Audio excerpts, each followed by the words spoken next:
നിങ്ങളുടെ ഏറ്റവും വലിയ ശത്രു പുറത്തല്ല, അത് നിങ്ങളുടെ ഉള്ളിൽ ജ്വലിക്കുന്ന വികാരങ്ങളാണ്. ഇന്ന് ഞാൻ പറയാൻ പോകുന്ന 5 നിയമങ്ങൾ നിങ്ങളെ ആ ശത്രുവിനെ തോൽപ്പിക്കാൻ പഠിപ്പിക്കും. വികാരം അനുഭവിക്കൂ, പക്ഷെ ഭരിക്കരുത്.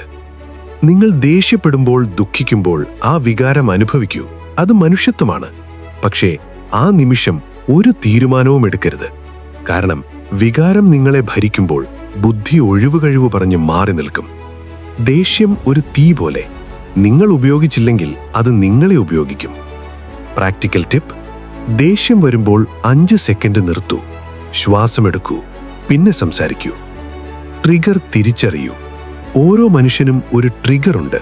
ഒരു വാക്ക്, ഒരു സാഹചര്യം, ഒരു വ്യക്തി. ആ ട്രിഗർ നിങ്ങൾ തിരിച്ചറിഞ്ഞാൽ നിങ്ങൾ ഇനി ഒരിക്കലും ആ കെണിയിൽ വീഴില്ല. ആരെങ്കിലും നിങ്ങൾക്കിഷ്ടമില്ലാത്തത് പറഞ്ഞ് നിങ്ങൾ സ്ഫോടനമാകുന്നത് ആ ട്രിഗറിന്റെ ജയമാണ്. നിങ്ങൾ റിയാക്ട് ചെയ്യുകയല്ല, റെസ്പോണ്ട് ചെയ്യുകയാണ് വേണ്ടത്. ഇതാണ് ശക്തിയുടെ വ്യത്യാസം.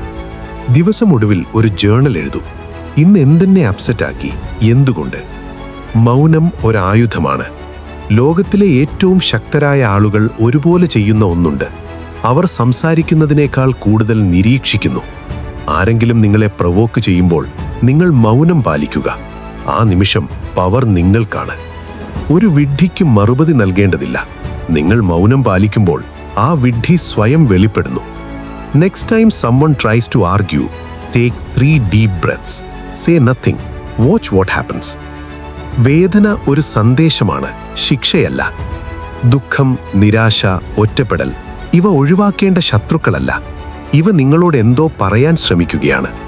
ഞാനിവിടെ ശരിയല്ല, ഞാനിത് ആഗ്രഹിക്കുന്നു, ഞാൻ മാറണം. ആ സന്ദേശം കേൾക്കൂ, ഓടി മറയ്ക്കരുത്. പ്രശ്നം വേദനയല്ല, വേദന അനുഭവിക്കാൻ ഭയമാണ്. ഭയമൊഴിഞ്ഞാൽ ശക്തി ബാക്കിയാകും. നിങ്ങൾ ഫീൽ ചെയ്യുന്നത് നെയിം ചെയ്യൂ. ഞാനിപ്പോൾ ഡിസപ്പോയിന്റഡ് ആണ്. ഇതൊറ്റയ്ക്ക് ബ്രെയിനിന്റെ ഇമോഷണൽ ഇന്റൻസിറ്റി കുറയ്ക്കും.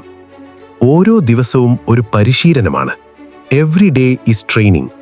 ഇമോഷണൽ കൺട്രോൾ ഒരു ദിവസം കൊണ്ടുണ്ടാകില്ല. ഒരു ജിം വർക്കൗട്ട് പോലെ ഓരോ ദിവസവും ഓരോ ചാലഞ്ചും ഒരു പരിശീലനമാണ്. നിങ്ങൾ ദേഷ്യം കൺട്രോൾ ചെയ്തു, ഒരു റെപ്പ് കഴിഞ്ഞു. നിങ്ങൾ ശാന്തമായി റിപ്ലൈ ചെയ്തു, ഒരു റെപ്പ് കൂടി. 1 വർഷം കഴിഞ്ഞു നോക്കൂ, നിങ്ങളൊരു ഡിഫറെന്റ് പേഴ്സൺ ആയിരിക്കും. ഏറ്റവും ശക്തരായ ആളുകൾ ഒരിക്കലും വികാരമില്ലാത്തവരല്ല, അവർ വികാരത്തെ ഭരിക്കുന്നവരാണ്. ഇന്നൊരു സ്മോൾ ചാലഞ്ച്. ഒരു കോൺവെർസേഷനിൽ റിയാക്ട് ചെയ്യാതെ റെസ്പോണ്ട് ചെയ്യൂ. ഓർക്കൂ, വികാരം നിങ്ങളുടെ ദൗർബല്യമല്ല, അത് മാനേജ് ചെയ്യാൻ അറിയാത്തത് മാത്രമാണ്. ഇന്നു മുതൽ ആ കൺട്രോൾ നിങ്ങളുടെ കൈകളിലാണ്.